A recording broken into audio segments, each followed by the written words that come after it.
और सारी आगे मशीनें मानते हैं, बड़ी है, पर मीटिंग जाना पड़ा है, चंडीगढ़ जाना पड़ा है, लेकिन सिर्फ किसान मोर्चा का ऑर्डर था। दूसरी बात, सरकार को साफ कर दे भाई,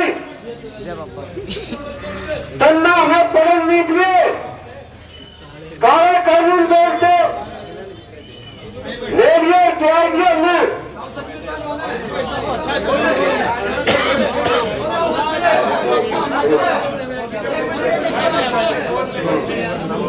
अच्छा भाई ठीक है, ठीक है, कुछ मजबूरी है, पीसी जाना है सब। अरे सुनो भाई,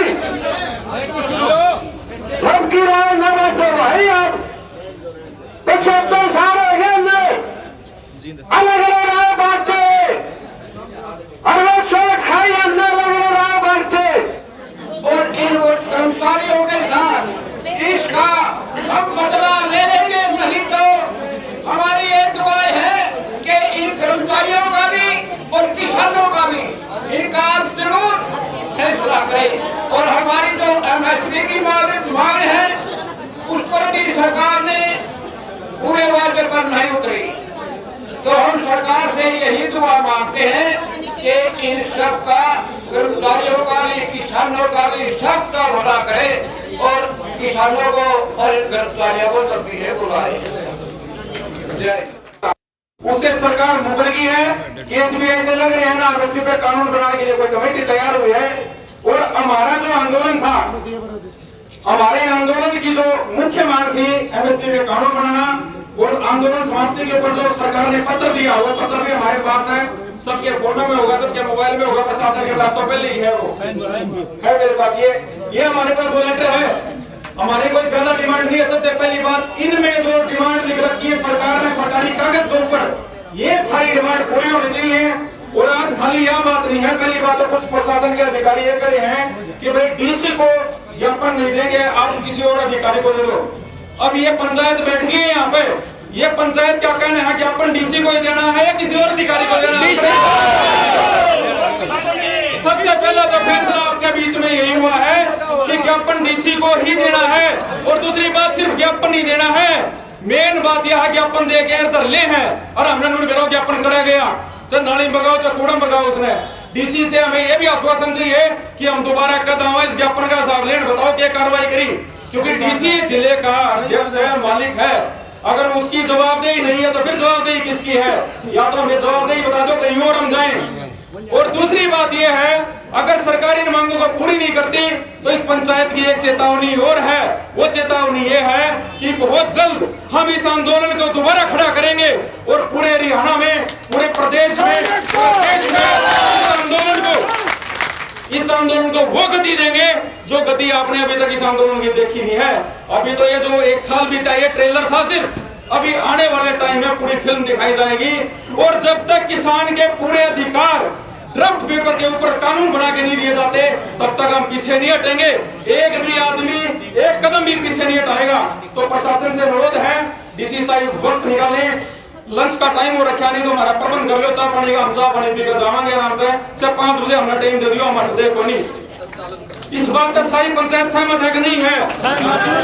5 साल लग जाए। दूसरी बात ये है कि काले कानून सरकार ने तो वापस लिए, लेकिन काले कानून लेने के बाद भी कुछ नेता, सरकार के चमचे और कुछ दलाल ये बात कह रहे हैं कि ये कानून हम दूसरी शक्ल में वापस लाएंगे। हम ये कहते हैं, लाके दिखाओ मुंडी आड़े से टांगे, सीधी बात है। किसी भी तरीके का कोई भी षड्यंत्र समाज के खिलाफ ना तो हो सकता है, ना होने दिया जाएगा। संविधान ने इन लोगों को वो ताकत दी है जिस ताकत के दम के ऊपर ये यहाँ पे बैठे हैं। 1 साल तक दिल्ली बैठे रहे, अब की बार तो दिल्ली के बाहर बैठे थे, लेकिन अब की बार चेतावनी है सरकार को कि ये किसान संसद के सामने जाके बैठेंगे और वहां से कानून बनवा के लेके आएंगे। क्योंकि चौधरी छोटूराम जी ने एक बात सिखाई है। उन्होंने ये बताया है कि भाई साहब जब कोई कानून ना बना कि जब समस्या आ जाए किसान में तो सीधा अपना ट्रैक्टर उठाओ, अपने साधन उठाओ, संसद के सामने जाकर बैठ जाओ और जब तक उठियो ना जब तक कानून नहीं बन दे, क्योंकि यह सरकार झूठे कागज पत्र देकर टलाते हैं। लेकिन इनका टलना नहीं है। सारा नौजवान और युवा साथी पूरे देश का जो प्रदर्शनकारी है वो आप लोगों के साथ है और पूरे दमखम से लड़ेंगे और संवैधानिक अधिकारों को प्राप्त करके रहेंगे, क्योंकि संविधान की प्रस्तावना इसी लाइन के साथ चालू होती है कि हम भारत के लोग संप्रभु हैं। मतलब आप भारत के लोग जो हो सरकार के बराबर ताकत रखते हो अगर आप व्यवस्थित हो जाओ। और आज हमने व्यवस्थित होना, संगठित होना और प्रदर्शन करना सीख लिया है। किसी भी तरीके से उल्टा नहीं हटेंगे। और आज इस पंचायत में डीसी साहब को बुलाएंगे, डीसी साहब को ज्ञापन देंगे और उनसे ये भी आश्वासन देंगे कि आप हमें ये और बता दो, दोबारा इसका जवाब लेने का जाऊंगा। नहीं तो ऐसा बात नहीं है कि मैं ज्ञापन सौंपा देना चले जाऊंगा, क्योंकि इसका जवाब सरकार ने देना पड़ेगा। ये हमारी कोई अलग से डिमांड नहीं है। सरकार ने अपने लेटर पर पहले लिख के दे रखी है। एमएसपी का कानून बनना चाहिए। पूरी तरह जितने भी केस लग रहे हैं हमारे यहाँ की नोटिस लग रहे हैं वो सारे केस रफा दफा होने चाहिए, मतलब उनको क्लियर कर दो। और ये नोटिस जिला स्तर के ऊपर आधिकारिक नोटिस और एक शिवालय में लगाना चाहिए ताकि हमें भी पता चल जाए कि वास्तविकता में ये केस जो है वापस हो चुके हैं। क्या पता 6 महीने बाद किसी के ऊपर इस तरीके का कोई फिर से आरोप आए, किसी बच्चे का कोई एग्जाम है उसमें बाधा पड़े या किसी भी तरीके की उसके परिवार को बाधा सामने करनी पड़े, तो उसके लिए पूरी पंचायत जिम्मेदार है, भारतीय किसान यूनियन है और भारत की सभी खाप और खाप के प्रतिनिधि इसके लिए जिम्मेदार हैं और एकजुट हैं। धन्यवाद। 3 साल से कोरोना की आड़ में हमारे बच्चों का जो भविष्य है अंधकार में है। दारू का ठेका खुला मिलेगा, किसी ने चून चाहिए चून की दुकान खुल नहीं पाएगी, चाय चाहिए चाय नहीं मिलेगी, चीनी चाहिए चीनी नहीं मिलेगी, रैली होने लग रही है, दारू धरले बिकने लग रही है। इनके सारे काम चालू हैं, लेकिन हमारे बच्चों को अनपढ़ रखना जो कार्यक्रम सरकार का है हम इसकी निंदा करते हैं और ये मांग भी करते हैं कि स्कूल शीघ्र से शीघ्र खोले जाए, अन्यथा आने वाले समय में शिक्षा को लेकर एक बड़ा आंदोलन होगा देश के अंदर। धन्यवाद साथियों। की इच्छा होती है अपने अपने तरीके से बोलने की। मैं तो केवल 2 बात आपसे कहना चाहता हूँ, खासकर नौजवान साथियों से, कि हमारा जो ये आंदोलन पीछे हमने जो जीता था उसके अगर मूल मंत्र को हम भूल जाएंगे ना हम रास्ते से भटक जाएंगे। सबसे बड़ा मूल मंत्र था अनुशासन और शांति। अनुशासन और शांति बना के रखे, ये सबसे पहला काम है। और दूसरा उसका मूल मंत्र क्या था कि किसान और मजदूर की एकता, इसको बना के रखे।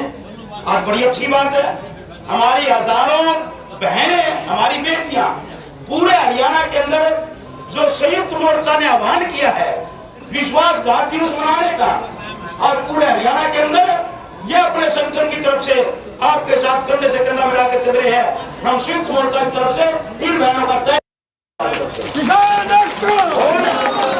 सत्य रमेश भी बोल लिया, भाई राजेश भी बोल लिया, मैं उनको रिपीट नहीं करना चाहता। आप सबसे एक बात कहना चाहूं कि कभी भी जब भाई मेरा एक ट्रेलर था और घायल हुआ शेर कभी पीछे नहीं जाता, वो दोबारा हमला करने की इच्छा होती है उसकी। और ये हमारे एक मंत्री ने बोला भी है, फिर कुछ कर सकते हैं। अगर वो तैयारी के साथ आएंगे हमें भी तैयारी कर लीजिए। और हमारी तैयारी क्या है, ये संयुक्त मोर्चे का आह्वान है भाई। गणिये तो यूनियन 500 ऊपर संगठन है, संघर्ष समिति पता नहीं क्या खाप पंचायत सारी आली, आप अपने अपने संगठनों से जुड़ जाओ। किसी न जुड़ जाओ जिसका गलती करता हो, लेकिन संगठनों से जुड़ जाओ ताकि कोई भी आदमी किसी मौके पे आए तो यह बता दे मैं संगठन में हूँ, और उस संगठन का जो भी पदाधिकारी है कम तक उसका वादी वास्तव भेजे। वरना ये बीजेपी षड्यंत्रकारी है, ये आरएसएस की औलाद है, ये षड्यंत्र करके ये हमारे को फिर गुमराह आंदोलन को भड़का सकती है। इसलिए सभी संगठनों से जुड़े अपने अपने से, और आज जो विश्वासघात दिवस पर इसके ऊपर मैं संयुक्त मोर्चा की तरफ से और हमारे संगठन भारतीय किसान सभा की तरफ से आपका तहे दिल से धन्यवाद करता हूँ। यही कहते हुए आपका बहुत बहुत धन्यवाद।